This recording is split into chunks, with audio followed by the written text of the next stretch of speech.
There have been many people who have had a hand in creating the things we love at Universal Orlando, and this week we're going to continue delving into what makes them tick as I invite Patrick Braillard to tell us the rides that made me. This is episode 455 of the unofficial Universal Orlando podcast.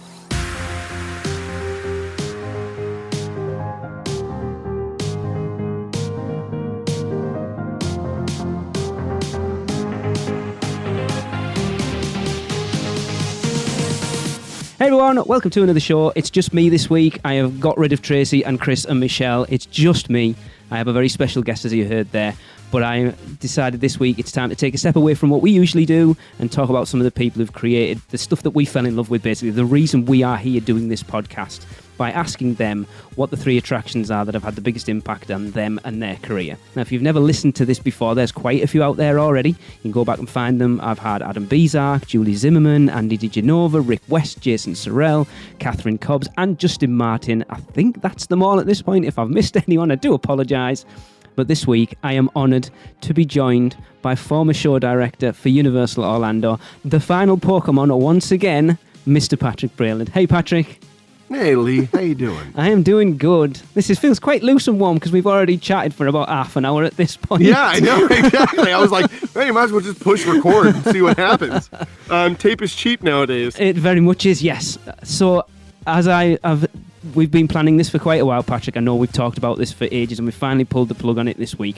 So, the task that I set you and all the guests that have been on so far, and anyone else who wants to come on, is to come up with the 3 attractions that have had the biggest influence on you and your career. So basically the rides or attractions that made you want to get into the themed entertainment industry, or have made you look at the industry differently, or just made you a theme park fan. Okay, well, I've got 3 because that was the task you said. but I have to start with my honorable mention. Okay. I have to start with an honorable mention. And that is the Matterhorn bobsled ride at Disneyland in Anaheim, California. When I was 8, we didn't have, growing up outside of Seattle in Washington State in the U.S., you kind of had 2 choices for vacations. You could do like a family vacation in the area, or you could go to Disneyland. Yeah. And the thing is that I had a lot of friends and family members and things like that, that would, like cousins of mine, that would go to Disneyland, it seemed like every single year. But my family, whether it was through the means or the timing or the schedule or whatever it was, just never found our way down there and just never had a family vacation, except for one year where the entire extended family all went on vacation at one time for 2 weeks in Southern California. You want to talk about, like, I'm loud enough by myself, but when you add like 35 people who are genetically similar to me in the area all together at one time, yeah, like California's never been the same. And I was 8 at the time. It was the summer before I turned 9. I remember that. I had to look exactly when it was, but it was the summer before I turned 9. And I had never experienced anything like that. I was going through a pretty rough patch, actually, long story short. And so this was kind of an escape for 2 weeks. And I credit my experience those 2 weeks with going to Disneyland and Magic Mountain and Knott's and SeaWorld down in San Diego. We made an entire trip, the entire 2 weeks, and Disneyland, with giving me an escape that I now know was foundational towards me wanting to give that same escape to other people. Yes. And the way in which, not just in Disney, but Disney to a large extent, as far as Disneyland back then, they treated you so well, and they really did want to cater to your entire guest experience that it really did. Later on, looking back on it, it really is one of the reasons that I did what I did, and it really is the reason why I continue to do what I do. So the bobsleds. So the very first day that we're in Disneyland, we're all kind of breaking up and going separate ways. And people are like, I want to go do 20,000 Leagues Under the Sea, which was still there at the time. And other people wanted to go this and do that. And I knew for a fact that I saw the mountain and I'm like, I want to do that. I want to go do the Matterhorn. And I'm thinking I'm a tough 8-year-old. Like, I'm going to be okay. So my aunt decides to, or aunt, depending on where you're listening to this, she says, "Oh, well, that's fine. I'll take you." And I said, "That's great." So the two of us get in line, and she's like, "Do you want to sit in the back or do you want to wait for the front?" And I'm like, "I want to sit in the front row of the Matterhorn bobsled ride, the very first day I'm in park." Right. And she goes, "Okay." And so we get in line and we get in the thing and we go up, and I, to this day, because I only went on it that once, to this day, I don't remember what the setup is to try to get to the top of the hill. All I know is that we crest the top of the hill, and the entire way down, I'm just going,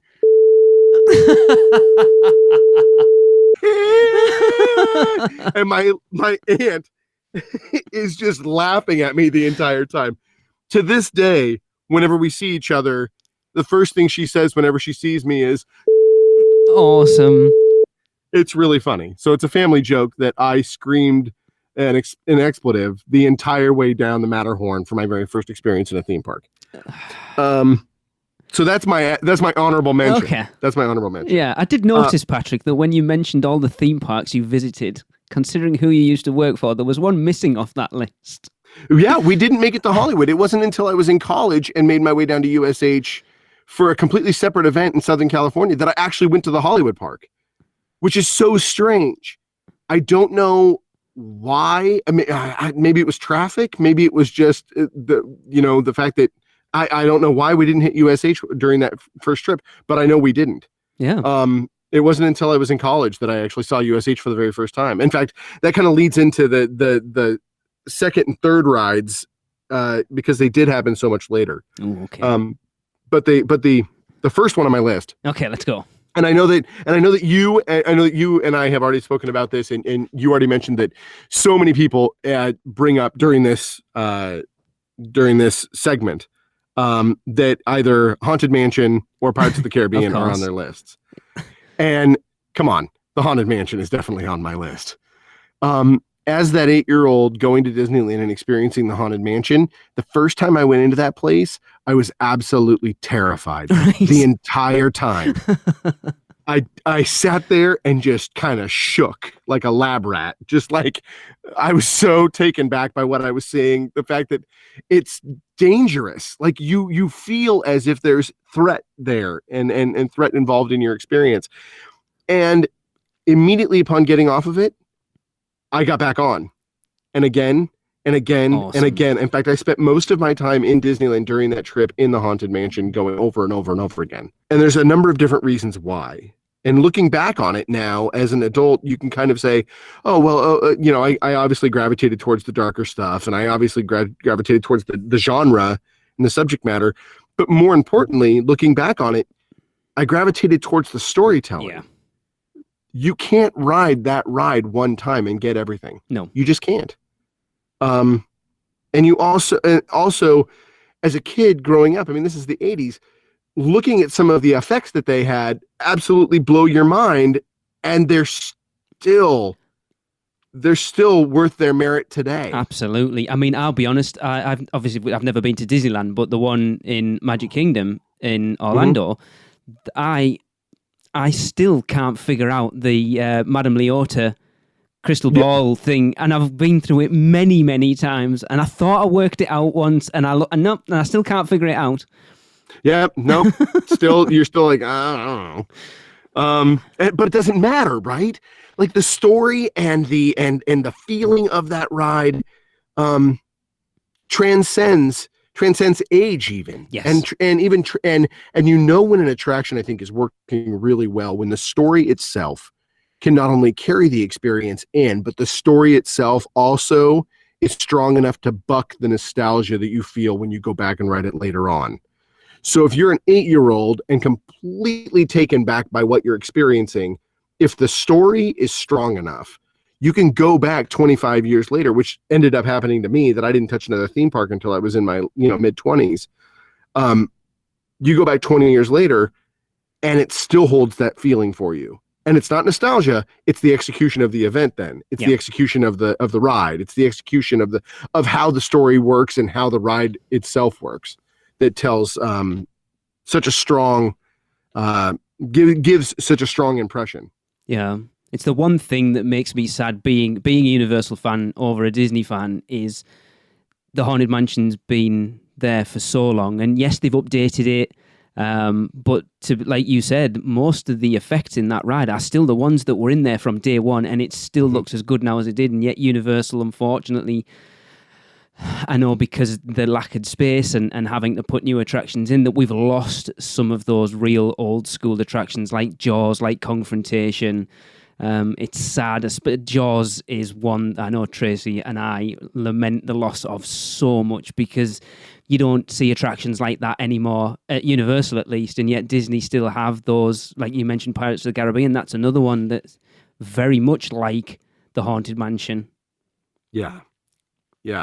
It is something that that definitely it formed not only my opinion of immersive storytelling, even before immersive storytelling was a word, but the narrative and the execution of it was something that informed me even as a creator of Horror Nights. And none of the, outside of maybe two houses like Dead End or Winter's Night, there's a few that are skirting the edge of that kind of gothic elegant horror that is so prevalent in the Haunted Mansion.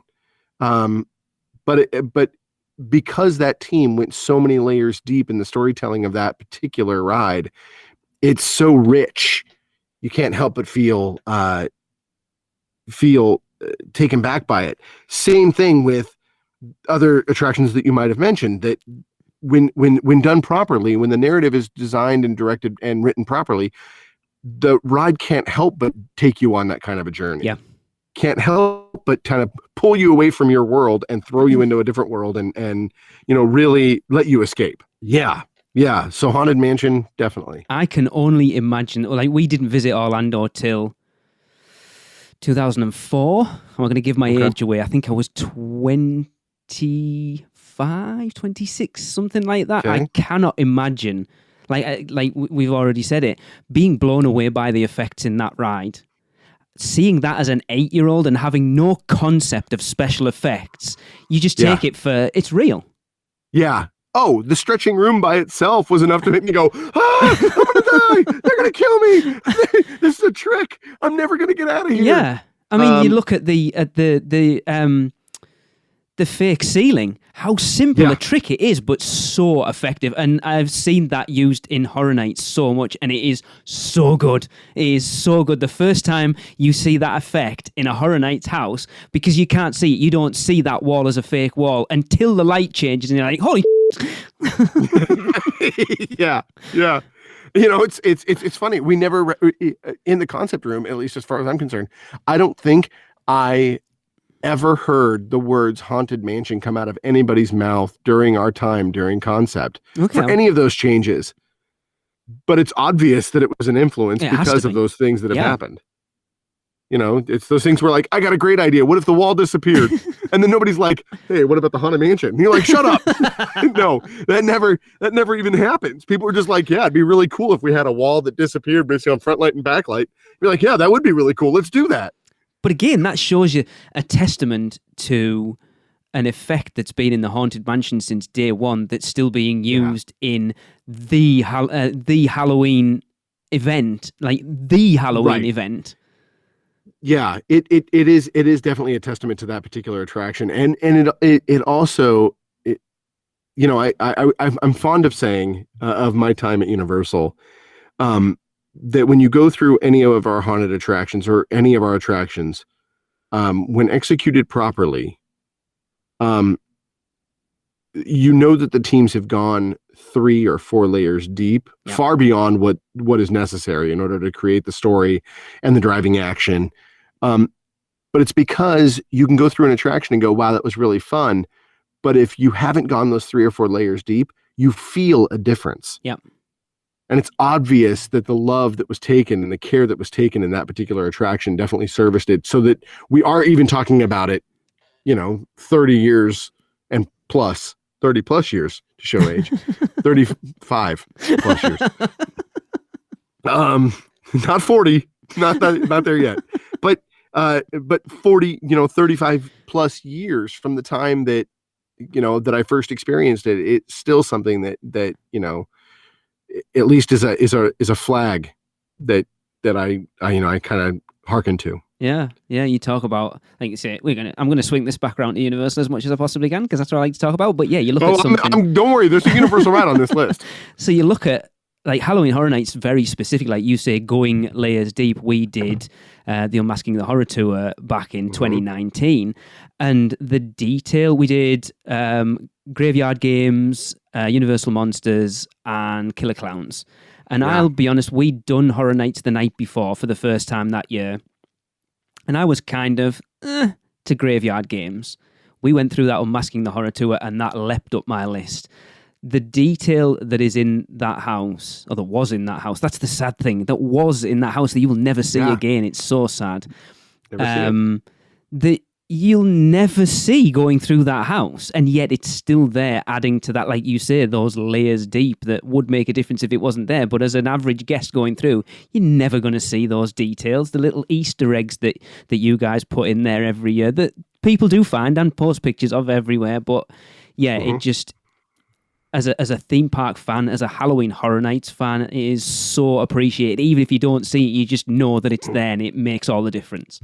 Yeah, absolutely. In fact, going those layers deep, you can see the attention to detail that people take, regardless of what park. You see the attention to detail. My second one on my list. Okay, let's hold off. Let's hold off. Okay. We have to take an ad break first. I like to tease people, Patrick. I need to go and pass it over and let Michelle plug her company, otherwise she'll turn the lights off and we won't be able to continue this. So here's our sponsors and we'll be back. Have you taken a stroll down Diagon Alley and visited Gringotts Bank? Taken a ride through New York with Jimmy Fallon? Visited the Truffler Trees in Zeus Landing or hung out with a real-life Transformer? No? Then what are you waiting for? At Universal Orlando Resort, there truly is an option for everyone. Or if you're leaning a little more towards pixie dust rather than wands and potions, Disney destinations around the globe await your arrival. No matter the adventure, our sponsors have you covered. Be sure to let the experts at Mouse Muggle Travel Company take care of all your travel needs. Earning the distinction of being an earmarked agency specializing in Disney destinations, as well as becoming one of the first to be named a U Preferred agency with Universal Parks and Resorts vacations. Mouse Muggle Travel Company will ensure you receive top-rate customized service.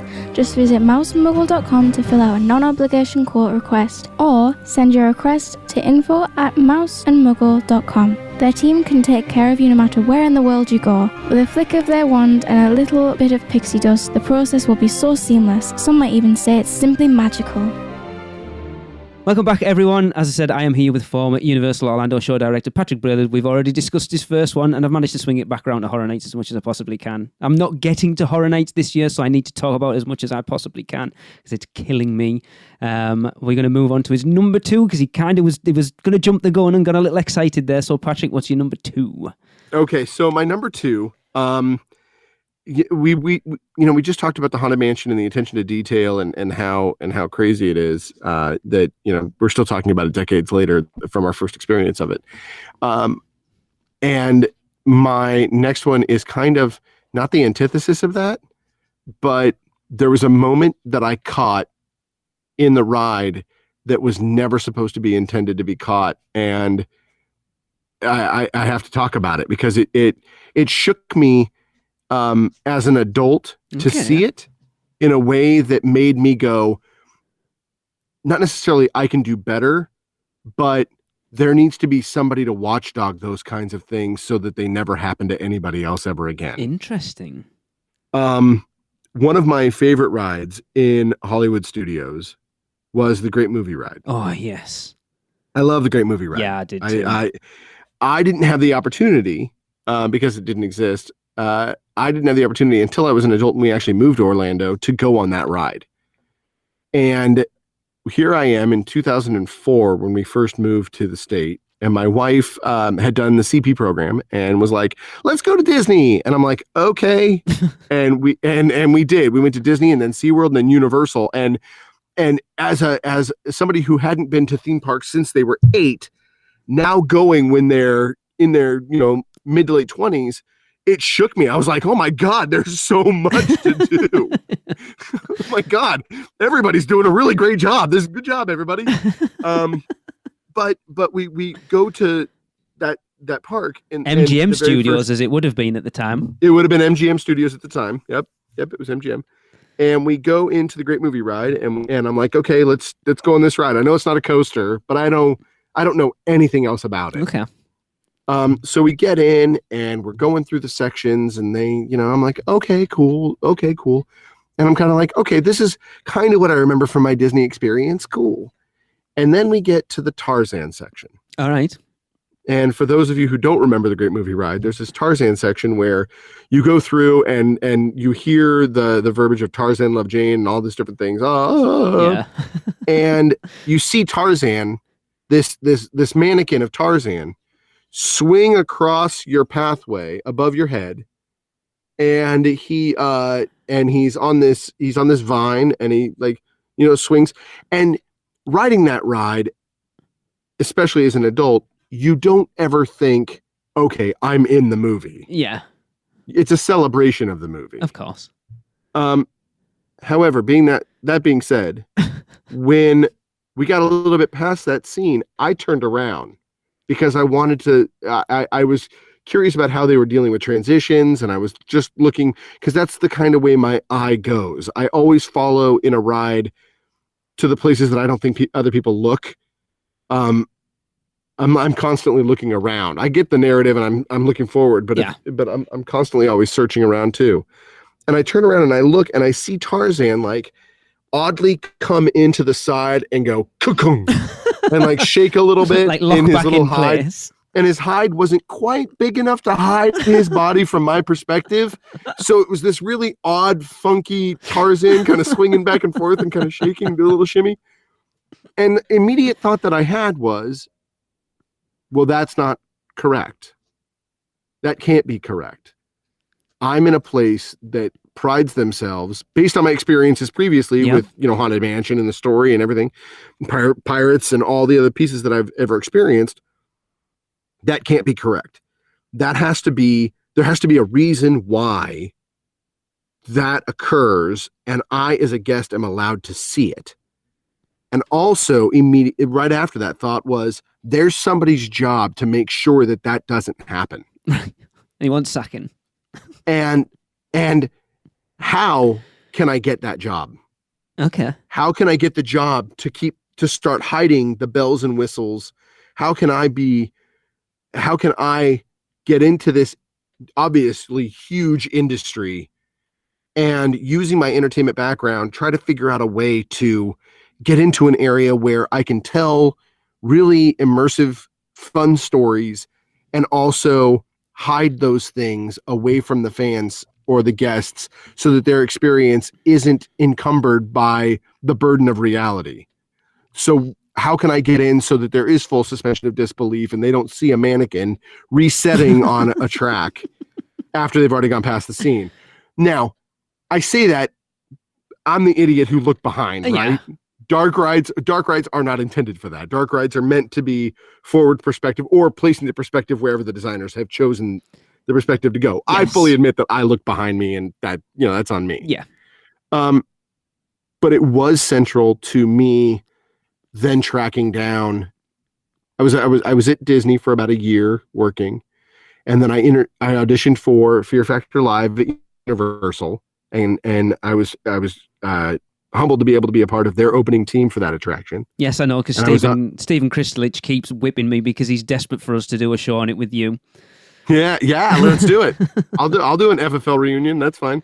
But the thing is that, I knew immediately after that point that no matter what I was doing inside the parks, no matter which park I was going to be a part of, I wanted to help create the most immersive guest experiences and stop that from happening to anyone. And it's not a bad thing. No. I have a feeling first of all, that attraction by the time that I saw it was already 20 plus years old. Yeah. At least. That attraction, That was just a simple matter of maybe I just missed the one day that the third shift person didn't come in and move the grass curtain back to where it was supposed to be. Those kinds of things are not beyond me registering it now, especially with my experience at Universal and what I've done. But it stood out, and that's why it's on my list, because it's one of those things where it's just like, oh man, that's such a great ride. The alien section and the gangster section and the all of the other pieces and parts to that section are so magnificent because they celebrate cinema, which I'm a huge fan of. That one moment, though, placed the burden of reality back on me that things are an attraction. I'm not just suspending disbelief. I'm in a cart moving forward on a track because I paid money to come into a theme park rather than just experiencing a story. Yeah. And it's interesting that you point that out, because the juxtaposition of that with the Wicked Witch of the West animatronic, which I will hold my hands up, and I have ridden that ride many times. And I remember going, I think it was 2013, and I hadn't ridden it for 4 years. And we got to that section, and I questioned whether that was an actor or an animatronic because it was that good. Absolutely. And you should question it because they did such an amazing job on it. You're just, so it's so funny to find those balance points. And I'm certainly, I hold, you spoke about all the different names of the people that you've had on this segment before me, and that's rarefied air. Most of the people that are on that list have impacted, whether people know it or not, have impacted entire generations of people going to the park and experiencing what Universal has to offer, as well as Disney and SeaWorld and Knott's and all of the other parks that are worldwide. So it's rarefied air that I'm able to be here to say this, and I don't mean to tear down at all. In fact, if anything, it should be commendable that experience stood out so drastically because of my experience was so different elsewhere in that entire park. It stood out as something that wasn't quite right and kind of jarred me because I wasn't used to that kind of a feeling. Yeah, but the thing is that you need people with that perspective in the theme parks to progress things, to make things better. Otherwise, things go backwards and become stagnant, and that's not what people have come to expect, especially from a Disney park or a Universal park. Everyone holds them to such a high standard now. And the fact that there are still people out there, unfortunately, not doing it for those anymore, Patrick. But hopefully, you never know. You never know. And the thing is that I'm barring COVID, barring the pandemic, the theme parks, and in particular, Universal, was primed to usher in a brand new generation of revolutionary attractions and entertainment opportunities. And so I was a part of that, and I'll always be humbled for that. I'll always be honored to have been a part of such an amazing team and such an amazing corporation that really took the talents of those individuals and really fostered them and helped them grow and treated them as if they were a part of the family, that we were all going to go up the hill together. It was never I don't have your back situation. No. It was I always have your back, and here's why I have your back. Yeah. And it's not just because of what you can provide me, but it's because of who you are as a person. I mean, we know so many people that work at Universal, and I don't know any of them that have a bad word to say them. And it's just unfortunate that due to what happened over the last year, that there has to be some fallout, I suppose. It's as sad as it is. Yeah, I certainly hold no animosity. I mean, it's a price of doing business. They had no choice. And also, it has provided me an opportunity to do other things and to develop other skills, so that if and or when the field of themed entertainment presents an open opportunity for me again, that I'll be more capable to help them, regardless of where it's at. Well, I hope it happens, because for me, you were a huge loss. Patrick, when you messaged me to tell you that you were one of the ones that got late, I was genuinely shocked. And I was like, Patrick, what? Seriously? I couldn't believe it. But then that little podcast part of me was like, oh, I wonder if I can get him on the podcast now. Yeah, you're like, yeah, I can get him on the podcast. That's great. Yeah. But that being said, I mean, think that with things starting to open up and people getting, vaccinated, and I think that the world's starting to move on, I think that we're set on the precipice of a huge explosion again. Yes. Yeah. And it's a very exciting thing. Especially for to pull it back to Universal, especially for all of the things that Universal has up its sleeve coming in the future for guests. You're not going to tell us. Of which I have no idea. No, of course, but Epic Universe is obviously huge, and they're going to need some good people. So hopefully, fingers crossed. Absolutely. If anyone's listening, Patrick wants a job.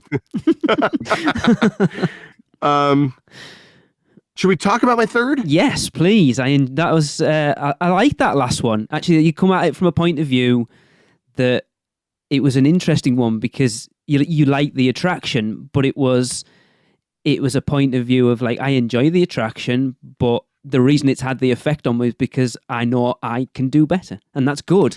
Or at least it's a reminder for attention to detail. Yes.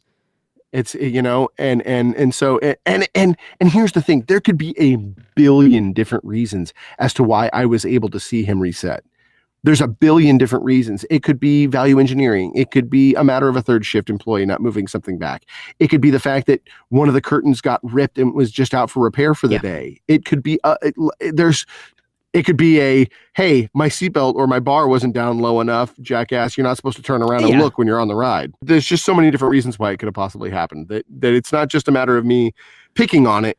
It's a matter of me going, I know that that's a reminder to me of what's necessary in order to make sure that people have a good experience. Yeah. Case in point, when you're talking about Horror Nights, we are at Horror Nights, when it's doing its job to the best of its ability, is a 360-degree dark ride. Yes. And so it's not enough for you to be able to monitor people's track because they're going to turn around, in particular because you're scaring the hell out of them. Yep. So everything has to be covered. And so that kind of was always a driving force in the back of my head. When I started thinking about this, I realized it was subconscious the entire time, that I was just like, okay, well, we need to make sure that this is covered and this is covered. And I was always a proponent of turning around and walking the house backwards to make sure that was the case. Yeah, that's a really good point. It's killing me. It's killing me talking about Horror Nights at the moment. I always think, going back to Graveyard Games, the silent room, the room within a room, I didn't know the first time we walked through that, and then we got told about that, and the next night we walked through that, I came out of that absolutely in awe, because knowing what it was and then experiencing it afterwards just blew my mind, because it was such a good effect. Yeah. You talk about hiding things. The thing I always think about is Transformers. The elevator section in Transformers. It's amazing how many people I have ridden that ride with that don't know that elevator section's there. And when you point it out, because if you look to the side, you can actually see going up.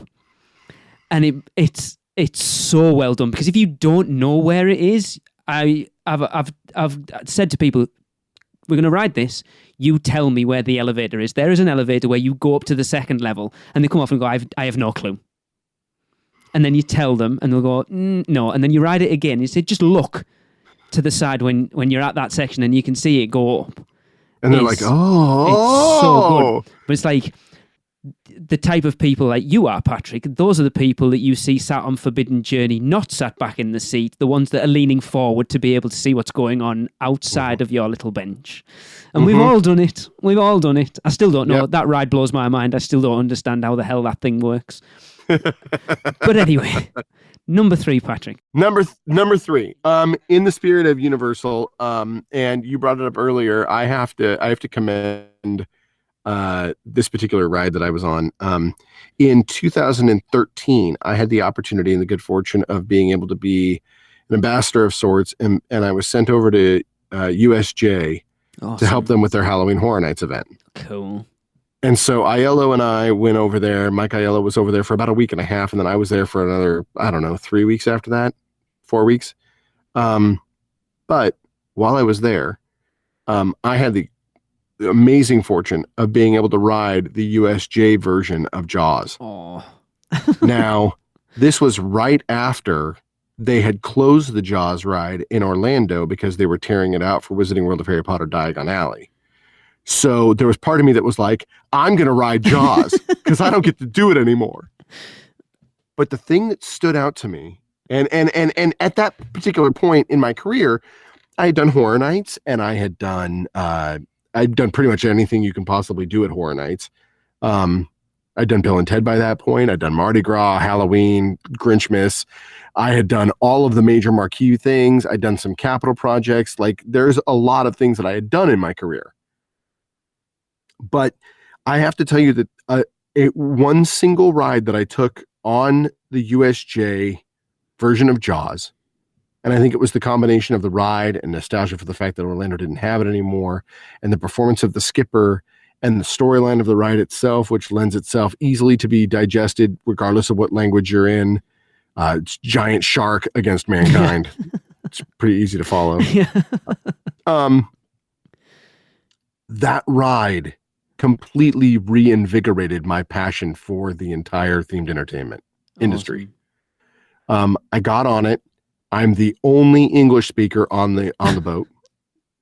And this skipper on this boat, he earned his money.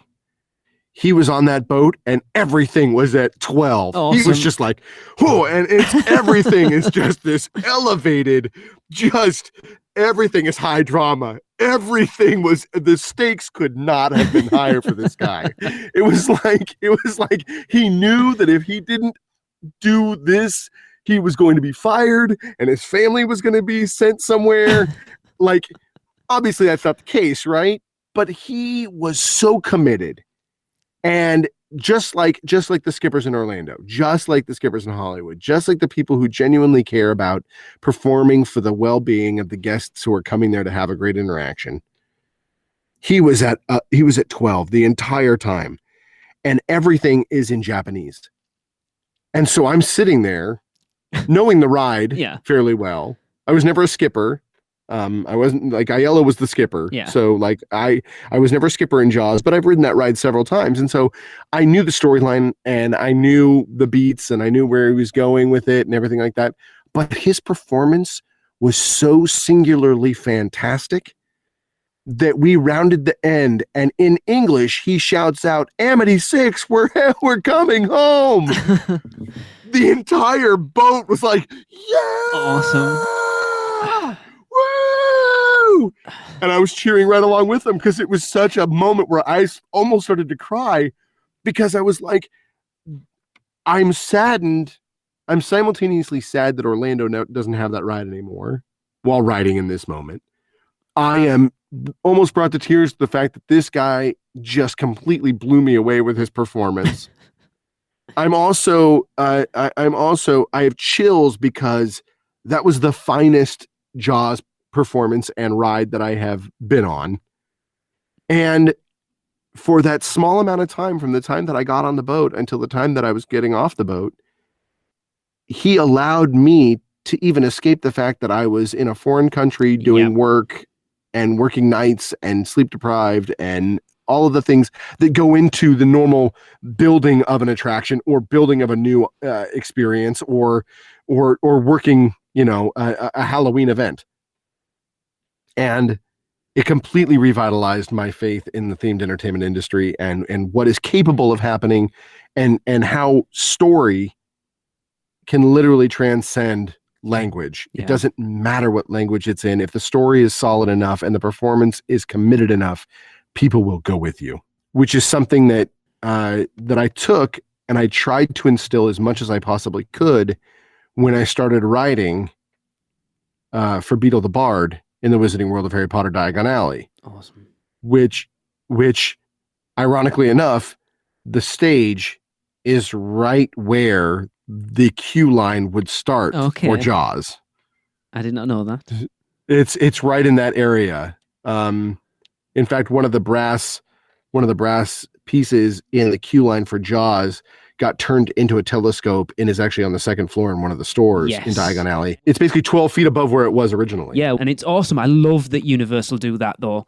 That there's always, like, the Kong statue in The Mummy or the bits in Diagon Alley the references to the Hogwarts Express on the side of the Transformers building, the Twister references in the windows of Jimmy Fallon. I love those little details that, unless you're a fan, you'll never know they're there, but they're just there for us nerds to see. Well, and to give you a sense of remembering the past. Because, I mean, Bruce is still there. Yes. The shark is still, he finally came back recently. Yep. Looking very shiny. Looking very shiny. Look, he's got a brand new attitude. But yeah, it was something that definitely impacted me and said, okay, if I'm writing this show, and by that point we were well into production for the show itself, because that was fall of 13 and we opened up summer of 14. So we'd been having meetings on Diagon Alley and the entertainment slate of it since the fall of 2010, right after Hogsmeade had opened. So that it had already been in the works for 3 years, but I think that the drafts that I made after my time at USJ were significantly different than when I went before USJ, only because of that experience. I wanted to make sure that whatever story that we were telling was able to transcend that language barrier. Okay. Because guests are going to come from all over the world, True. and I wanted them to understand what the story meant, in particular with Fountain of Fair Fortune, because it was something that they hadn't seen on screen. Yes. The Tale of Three Brothers they'd seen on screen, but Yeah. The Fountain was a brand new story to most people. For those nerds of us who hadn't read the book. Yeah. And hadn't read the addendum.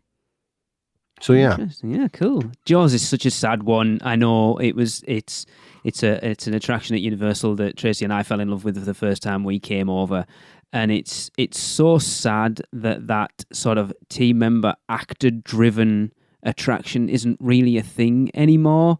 Because, like, don't get me wrong, I love the rides and stuff that are there now, but to get on an attraction that could be different depending on the skipper you got, that's not really there anymore. Like, for how everyone rags on Fast and Furious, and I'll be honest, I'm one of the few people that actually doesn't mind it. I like the fact that they kept those pre-shows in there because it's still a sort of nod back to old school Universal, and those actors do a phenomenal job. You've still got horror makeup. I hope that never goes away, even though it's pretty much the same show every time you see it. The guys in there, I think we had Michael Ferris on a couple of weeks ago, and we were talking about the horror makeup show, of how we're actually going to set up at some point when we're over it and watch every show over the course of a day, because he says you'll find that a joke will be made in the first show that will end up getting carried on throughout the course of the season. Yeah. We came over in February, and I think Jason Blackwater and I can't remember who the other guy was with him, and there was a whole joke about him being from England. I think someone in the audience was from England. It's like, oh, yeah, he's from the same made-up place that you are, and that joke obviously resonated with us from being over from here, but resonated throughout the whole show. It wasn't just a one and done joke. They made it a runner, and it was so good. I love that even though there's a script to it, they're still allowed to riff enough off the material to make it personal to that specific show that you've seen, rather than it just being that. And I know Jaws was a weird one because we spoke to enough people that worked on it who the team were very particular over that script getting read verbatim and trying to make it your own. I think Mike ended up telling us that was the reason he got pulled off Jaws in the end, because he went too off script. Yeah. They didn't want to fire him. They threw an audition notice in front of him and said, go audition for this.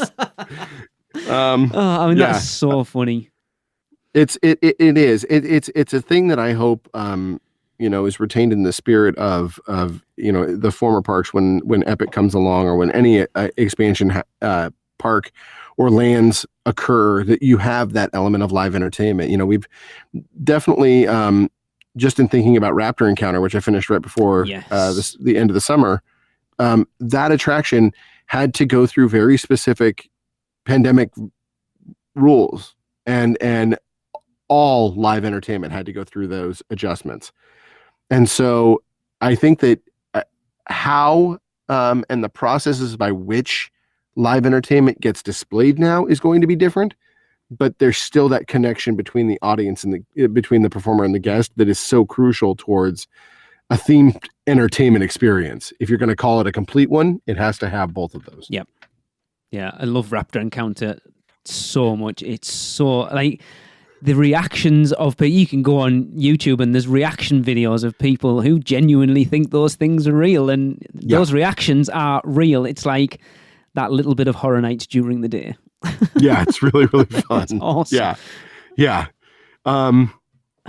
Yeah, my it's so funny. My daughter, she was 4 at the time, I think, when she first saw it, and she wouldn't let my wife and I go up and get our picture taken with Blue because she was so scared that the dinosaur was going to eat mommy.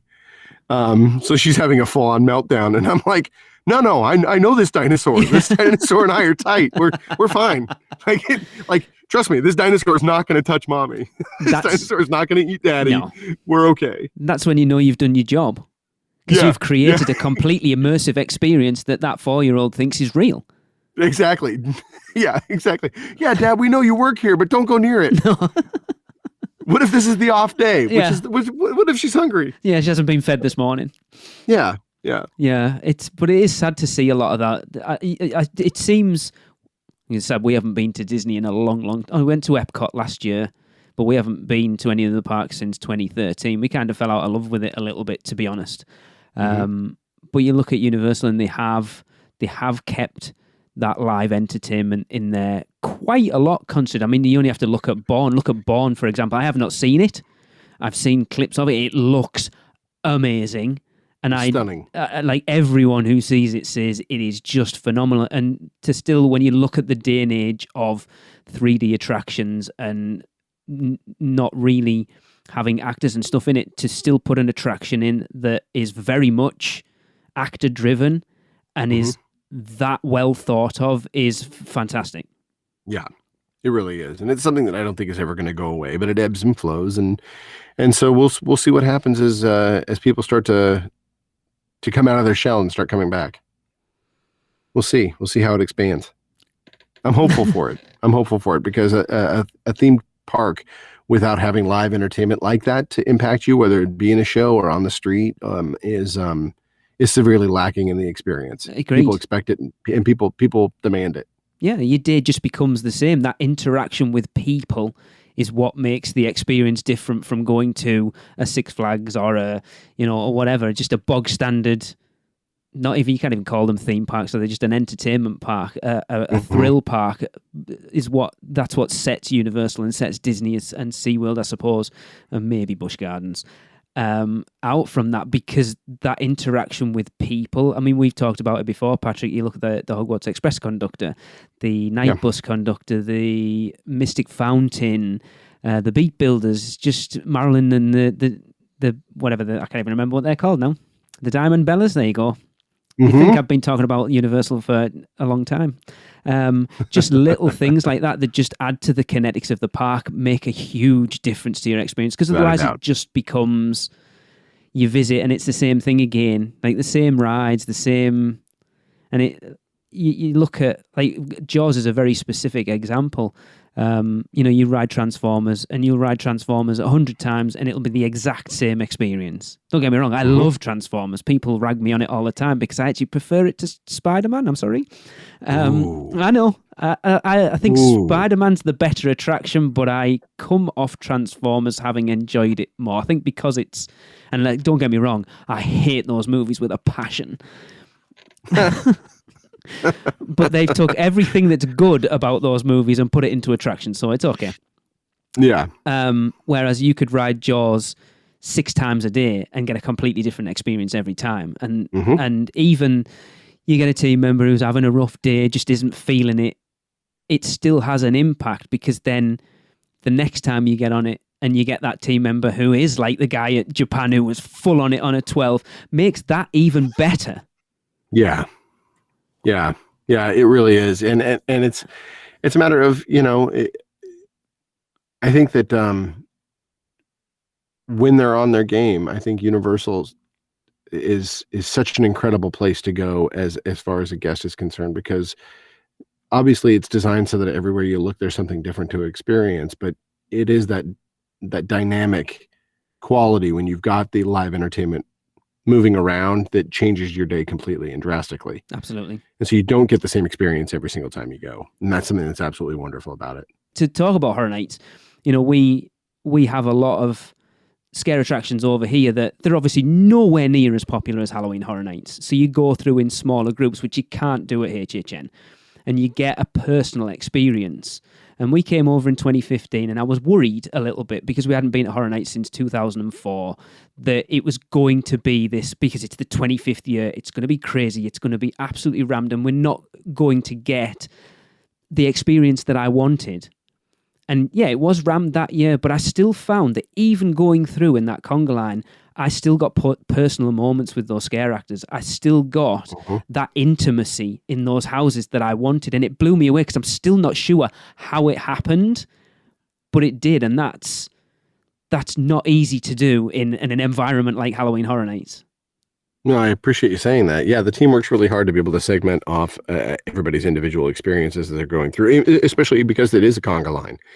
You have to try to figure out best practices, to try to figure out, how to impact people on a personal level is something that, they're constantly trying to refine. Yeah. I'm glad to hear that we had some success. Amazing. And then, one of the things that blew me away when I first went to Horror Nights for the first time is just the scale, and immediately my brain started working through the potential, because here you have all these environments, if you're talking street zones and things like that, that are natural and built into the park itself, but literally it's a blank slate.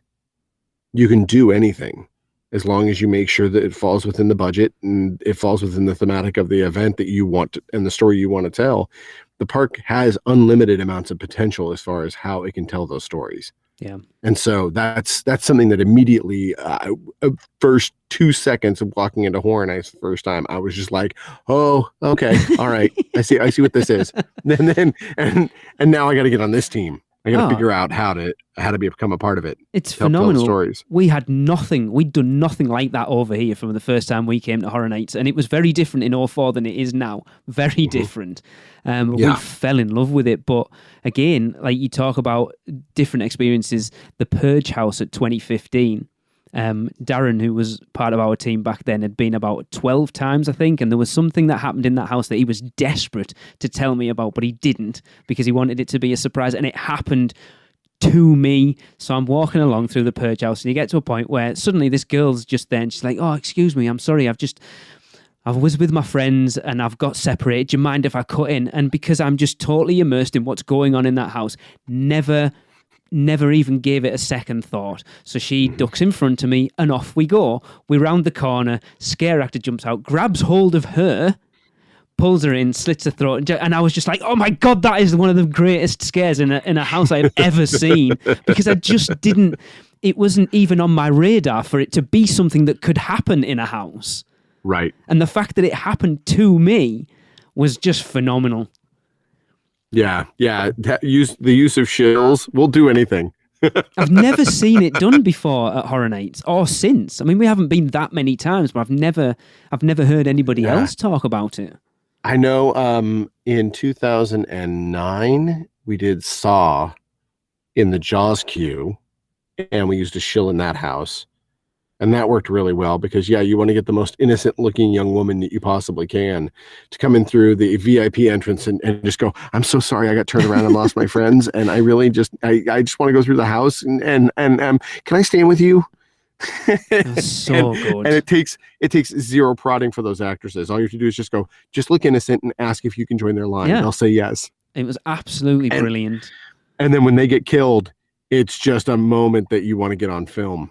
Because people are just literally blown away that Universal would do that to somebody. Yeah, you just don't expect it. I did not expect it at all. Like I say, it wasn't something that was even an inkling in the back of my brain that this could potentially happen. So that when it did, I was fully invested that, she's just lost her friends and she just wants to join in. Fair enough, off you go.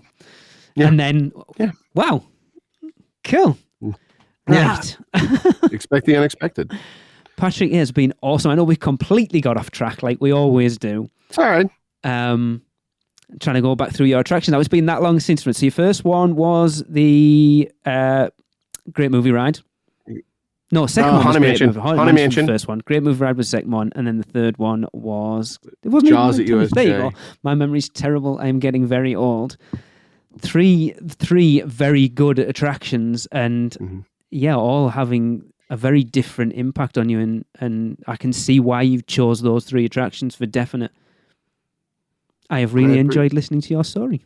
Hey, I'd love telling them. I hope everyone I'm else so thankful to come on. It's not often you get a chance to to do that kind of retrospective thinking towards why something has impacted you, not just that it did, because there's several rides out there and several different guest experiences that I've had that have made me the creator that I think I am. There are several different things that, over a pint, you and I could share that I'd be like, okay, and there's this experience and this experience and this experience. But those 3, when I started thinking about it, really boiled down and kind of solidified certain aspects of my career and certain aspects to why I do what I do. Yeah. Then you look at, you'll be mostly known for Halloween Horror Nights. So when you say the Haunted Mansion, you can kind of go, yeah, I can see that. Yeah, exactly. Oh, really? That's not on his list? Yeah. Yeah. Well, speaking of horror, Patrick, I would be remiss if having you on the show not giving you a chance to talk about a little project you've been working on since you left Universal. And that's something you've been working on with 2 of your buddies, and that is the Horror, a game. So fire away and tell us our listeners about it, because it looks awesome. So Nate Stevenson and Jacob McAllister, 2 Halloween Horror Nights veterans, and I have been putting together over the last several months a brand new card game. It's a horribly hilarious horror card game. It is called Oh the Horror, and it is going to print within the week, which means that by July we should be having boxes in hands and being able to ship. So we're taking pre-orders now, and the game is absolutely hilarious. It's got 100 killers, 100 victims, and then 200 methods of death. And it is played by fate picks the killer and the victim by somebody who's the death dealer. And then everybody puts in their favorite method of death towards the death dealer. And the death dealer will then select whoever wins, and whoever wins that hand takes the victim that is chosen and puts it into their body count. And then whoever has the most body count victims at the end of a specified amount wins the game. And then we've got different plot twist cards, because it's basically a horror movie in 3 cards. Awesome. Where everybody gets to select how it ends. It's a really fun game, and we've done testing and it's been incredibly well received, and we're very, very excited to get it in front of everybody and just in time, because it's one of those things where I never would have considered a card game to be a themed entertainment experience, but it really is. It's just a different version of themed entertainment. You're asking your friends to come over and play a horror-based game. It skirts a line though, because it is an adult game. Okay. So it's a funny game. It's not just about the gloom and the gore. It is a very funny game, and there are 200 cards out of the 400 in the set that are individual illustrative cards. So there's 200 characters in the game. Okay. And it's just hilarious. And of course we're on, all means of social. So Instagram, we're at O_the_horror_game. And on Twitter, we're at the horror game. And on Facebook, we're the horror game. But I was thinking about, our talk today, and I wanted to make sure that anybody who's listening to this podcast gets something special out of it. So if you go to ohthehorrorgame.com, check out the game, look at what's in the box, take a look at the instructions if you want to, read up on myself and Nate and Jacob and how we got to where we are and what we're doing right now and why we decided to create the game. But click that pre-order button, and that will take you to the shop where you can purchase it. But if you use the code I'm about to give you, you get 10% off. Awesome. Thanks, Patrick. Absolutely. No, I wanted to make sure that your listeners have the opportunity to get in on it, because it's important to us, for people who are fond of horror and by extension Universal and the things that we've done for that park, to have the opportunity to really have kind of a companion piece to what they would experience in the fall. So the code is that you type into the coupon code area is unofficial. Awesome. So you type in unofficial, and then you hit it, and that'll get you 10% off the purchase price of the game. Brilliant. And it's flat rate shipping at $10 a piece. So no matter where you are. So that's something also that especially for the UK listeners out there, Yes. I'm sure is going to be a boon because it's usually very expensive to ship. It is, yes. We have a lot of stuff that we ship over from the US or ship to the US, and it costs a lot of money. Yeah. So I appreciate that. So, but it's going to be out later this summer, and if you want to take a look at any of the different social channels that we have to get an idea about what the game is, I would recommend you doing so. The game is starting to go quickly in pre-order, so get yours now. It's going to be fantastic. I think so. You look at like card games like that are very much in. Like, you look at how popular Cards Against Humanity is, and it's very much along those sort of lines. I feel with the horror twist on it. But you mentioned 200 characters. You also managed to rake in an actual famous person, didn't you, Patrick? I was like, holy crap! Yeah.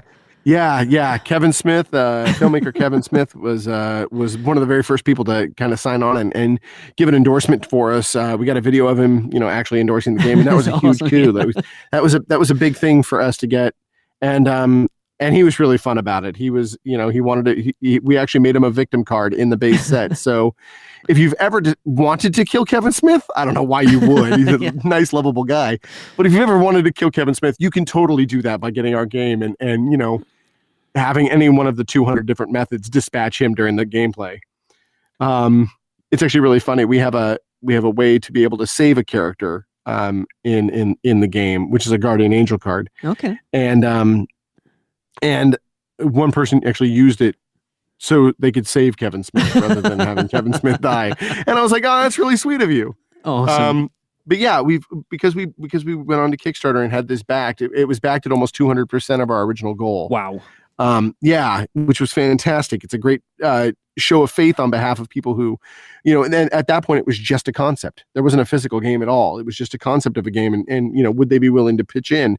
And by backing us at that level, it enabled us to be able to provide a number of pre-order boxes that are going to be launching right after the Kickstarter launch. So we're extremely excited about this game, and it's by being able to create the 200 original characters is really an extension of where we came off as far as Horror Nights is concerned. Yeah.